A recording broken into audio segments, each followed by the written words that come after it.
देवी उद्देश्य कर्पूर आरती कराजिबो एवं भोग नैवेद्य अर्पण कराजिबा परे जगन्नाथ दर्शन करिबा परे अन्य भक्त माने नवजोत दर्शन करिवे। देवी आज सुंदर भावरे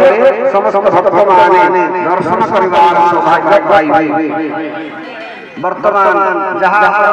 जना पड़छन्ति मांकर पत्रा लागि प्राय सरिया सरे तळक समस्त ओल्ही आसे से ठाई भक्तमान उद्देश्य समस्त हरि हरि दियंतु मंदिर अछन्ति गोटे हरि हरि दियंतु हाथ के आमे नमस्कार हरि ग्रामर कल्याण हो विश्व मंगल हो अनुष्ठान कल्याण हो समस्त कर्म कर्ता उद्योक्ता सहकर्मी समस्त आबाल भक्तवृंदा संकीर्तन मंडली दाता समस्त कर्म हो समस्त महापुरुष कल्याण हरि प्राय पत्रका बंधन समापन करागले वर्तमान सूचना